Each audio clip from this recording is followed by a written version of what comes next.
సురేఖ మాట్లాడిన మాటలు మతి భ్రమించి మాట్లాడిందా? ఏమైనా ఈ మధ్యన ఎక్కువ డ్రగ్స్ హైదరాబాద్ లో వాడుతున్నారు, డ్రగ్స్ వాడుకొని మాట్లాడిందా? లేదా పిచ్చెక్కి, లేదా పిచ్చుకొక్క కరిస్తే పిచ్చుకొక్క కరిచినప్పుడు ఎలాగ పిచ్చి పిచ్చిగా మాట్లాడతారో అట్లా మాట్లాడిందా? లేదా మేము అధికారంలో ఉన్నాం కదా, మేము ఏం మాట్లాడినా దాను నాగేంద్ర అసెంబ్లీలోనే బూతులు తింటే ఆయన్ని సస్పెండ్ చేయలేదు, నన్ను ఎవడేం చేయగలదు అని మాట్లాడిందా? ఏదేమైనా చట్ట విరుద్ధంగా ఆవిడ మాట్లాడింది. ఒకటో పాయింట్. రెండవ పాయింట్ ఏంటంటే క్రిమినల్ సెక్షన్. రాహుల్ గాంధీ అంతకంటే చిన్న స్టేట్మెంట్ గుజరాత్ లో ఇస్తే ఆయన మెంబర్ ఆఫ్ పార్లమెంట్ మెంబర్షిప్ నే రద్దు చేసి మోదీని ఇంకొక మోదీ కుటుంబంతో కంపేర్ చేశాడని 2 సంవత్సరాలు జైలు శిక్ష విధించి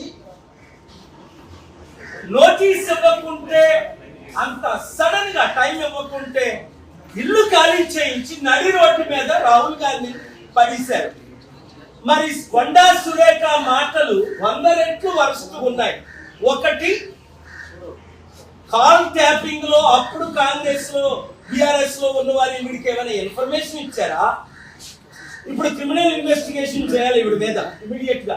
ఇప్పుడు కూడా డీజీపీ ఎందుకు ఆవిడని ఇమీడియట్ గా అరెస్ట్ చేయలేదు నోటీస్ ఇచ్చి? 2, ఆవిడేదో ఇప్పుడు నేను సారీ నాకు అనిపించలేదు, ఏం మాట్లాడని నాకు తెలియదంటే పిచ్చి పిచ్చి వాగుడు వాగేసి నరహత్య చేసేసి మర్డర్ చేసేసి సారీ నా మైండ్ బాగాలేదో లేదో నేను మర్డర్ చేసేసానంటే కుదురుతుందా? ఇప్పుడు సమంతకి ఎంత హ్యూమిలియేషన్, సమంతకి ఎంత డిస్ట్రెస్. ఇదే అమెరికాలో అయితే 8,000 కోట్లు $1 బిలియన్ చిన్న యాక్సిడెంట్ జరిగితే $1 బిలియన్ జడ్జిమెంట్స్ ఉన్నాయి. లీగల్ ప్రాసిక్యూషన్ అంటే క్రిమినల్ ప్రాసిక్యూషన్, డిఫమేషన్, ఇవన్నీ ప్రిపేర్ చేశాను ఆల్రెడీ. ఒక 72 గంటల టైం ఇస్తున్నాను కొండా సురేఖ రాజీనామా చేయడానికి. లేదా రేవంత్ రెడ్డి ఆవిడ్ని, కాంగ్రెస్ పార్టీ రాహుల్ గాంధీ మహిళల పట్ల ఏమైనా గౌరవం ఉంటే ఆవిడ్ని ఇమీడియట్ గా పార్టీ నుంచి పదవి నుంచి తొలగించాలి. తద్వారా ఏమవుతుంది? 50% ఉన్న మహిళలకు మేము మహిళలను గౌరవిస్తున్నామని నోటీస్ పంపించడం. మీకు చిత్తశుద్ధి బయట లేకపోయినా ఉన్నట్టేనా వ్యవహరించండి. కనుక చాలా సెక్షన్స్ ప్రకారం డెఫినేషనే కాదు, క్రిమినల్ ప్రొసీడింగ్స్ కాదు, చాలా సెక్షన్స్ ఉన్నాయి. అవన్నీ నేను తర్వాత మాట్లాడతాను. 72 గంటల్లో కొండా సురేఖ రాజీనామా చేయాలి. 2, సమంత పేరుతో వాళ్ళ కుటుంబం అన్నది సమంతకి ఇంటికెళ్ళి అపాలజీ చెప్పాలి, నాగార్జున ఇంటికెళ్ళి అపాలజీ చెప్పాలి, నాగార్జున భార్యకి చెప్పాలి. వారి కుటుంబాలు నేను ఎప్పుడు కలలేదు, నాకు తెలియదు. అలాగే నాగార్జున కొడుకు వేరేదో నాగా చైతన్య, తనకి అపాలజీ చెప్పాలి. తక్షణమే రాజీనామా చేయాలి, లేదంటే all hell will break loose. గర్వం ఎక్కువైపోయి కాంగ్రెస్ పార్టీ చూసారా నిన్నేం జరిగింది? పొంగులేటి శ్రీనివాసరెడ్డి అదానీని సీక్రెట్ గా ఎందుకు కలిశాడు హోటల్లో? అందులో కాంగ్రెస్ లీడర్ కొనుగోలు ఎందుకున్నాడు? కొండానిక పొంగులేటి శ్రీనివాసరెడ్డి మీద రైతులు చేయించారు. ఆయన ఒక పెద్ద అవినీతి పరుడు. అవసరం వచ్చినప్పుడల్లా పార్టీలు మారుతుంటాడు, అందరికీ టోపీలు పెడుతుంటాడు. ప్రజలకు కూడా బుద్ధి లేదు. ఈ బుద్ధి లేని దొంగలకి, దోచుకున్నోళ్ళకి, మోసగాళ్ళకి, అవినీతి పరులకే ఓట్లు వేస్తున్నారు. 5,000 అంత తీసుకోవాలి. ప్రజలకి బుద్ధి రావాలి, గవర్నమెంట్ కి బుద్ధి రావాలి.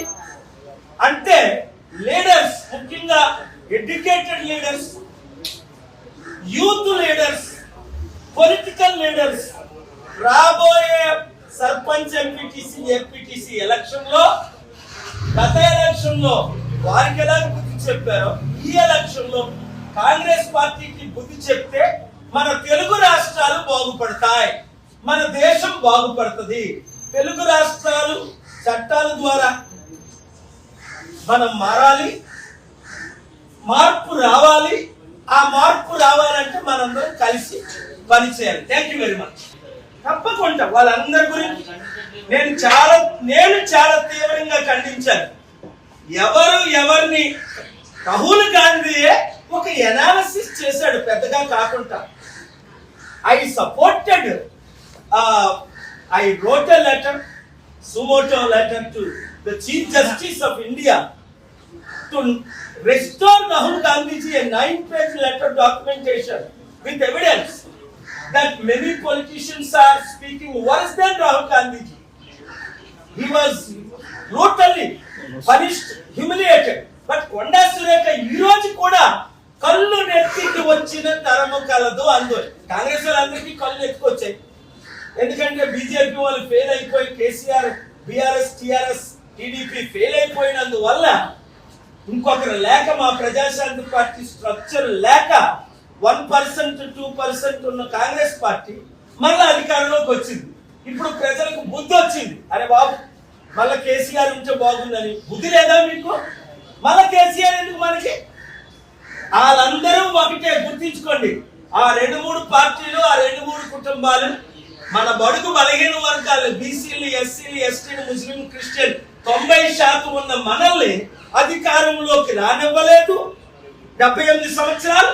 ఇక ముందు రానివ్వరు. కనుక మీరు కేసీఆర్ని మర్చిపోండి, కేటీఆర్ని మర్చిపోండి, ఆ పార్టీని మర్చిపోండి. వాళ్ళకి రెస్ట్ ఇద్దాం 10 సంవత్సరాలు. మన ప్రజాశాంతి పార్టీని గెలిపించుకుంటే ఇలాంటి పనికిమాలిన అవినీతి, కుటుంబ, కుల, చట్ట విరుద్ధంగా మాట్లాడినోడు ఎవరు నోరికి మాట్లాడు. డెమోక్రసీ అంటే అర్థం ఏంటి? ఫ్రీడమ్ ఆఫ్ స్పీచ్ ఆర్టికల్ 19 ఉందని పిచ్చి కుక్కలాగా వాగడమా డిఫెన్స్ చేస్తూ?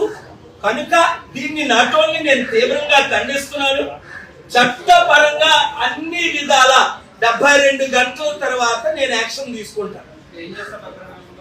కేసు ఫైల్ చేస్తాం. ఇప్పుడు 15 కేసులు ఫైల్ చేసాం, 15 గెలిచాం. కేసీఆర్ మీద కేసులు ఫైల్ చేసాం. కామారెడ్డి కేసీఆర్, కన్నా సురేఖ మీద రాహుల్ గాంధీని ఏ విధంగా డిస్క్వాలిఫై చేశారో అలాగే డిస్క్వాలిఫై చేయమని కేసు ఫైల్ చేస్తాం.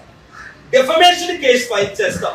పబ్లిక్ ఇంట్రెస్ట్ లిటిగేషన్, ఎందుకంటే ఆవిడ పబ్లిక్ ప్రాపర్టీ కనుక ఆవిడ మీద ఫైల్ చేస్తాం. అలాగే సెక్షన్స్ చాలా ఉన్నాయి. ఐపీసీ 490, 500 ఉన్నాయి. చదవమంటే మీకు చదువుతాను, టైం లేదు కనుక. చాలా సెక్షన్స్ ఉన్నాయి. పరిస్థితిని బట్టి వీలైతే అక్కడ ఇప్పుడు 72 గంటల తర్వాత కోర్టు సెలవులు ఉన్నాయి కనుక అక్టోబర్ 14 వరకు అది మ్యాటర్ హౌస్ మోషన్ కాదు కనుక 14 తర్వాత తెలంగాణ హైకోర్టు జ్యూరిడిక్షన్ ఉంది, వేస్తాం. లేదంటే సుప్రీంకోర్టులో రాజీనామా చేస్తే, పదవి నుండి తొలగిస్తే నాకు కేసు టైం వేస్ట్ అవ్వకుండా మిగులుతుంది. లేదు అంటే మహిళలందరినీ గౌరవించడానికి కాంగ్రెస్ పార్టీ, పొలిటికల్ పార్టీ, అన్ని పార్టీలు పిచ్చిగా వాగుతున్నారు. ట్రంప్ ఏదో 2-3 మాటలు పిచ్చిగా వాగితే ఆయన్ని ఇంపీచ్ చేసి పడేశారే. పార్టీ నుంచి తొలగించడానికి రిపబ్లికన్స్ ట్రై చేశారే. ఒక ప్రెసిడెంట్ ఆఫ్ అమెరికా, మన దేశం ఎందుకు ఇంత దరిద్రం అయిపోయింది? ప్రతిసారి నేను వాదనలు వినిపించేటప్పుడు పొలిటికల్ కరప్షనే, రాజకీయ నాయకులు, నేను ఒకసారి ఎగ్జాంపుల్ ఇచ్చాను బిల్ క్లింటన్ అంటూ, అమెరికాలోనే రాజకీయ నాయకులు అందరినీ ఒక పడవలో పెట్టి ముంచేస్తే మంచిదని. ఆయన ఏమన్నాడంటే, మమ్మల్ని ముంచిస్తే మాకంటే వరస్టోలు వస్తారని.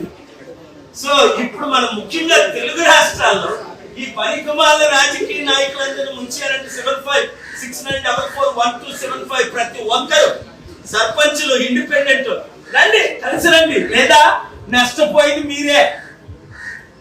లక్షల కోట్లు అప్పు. ఇప్పుడు చూడు, పొంగులేటి శ్రీనివాస్ రెడ్డి అదానితో ఏ డీల్ పెట్టుకున్నాడు? ఇంత సీక్రెట్ గా కలవాల్సిన అవసరం ఏంటి?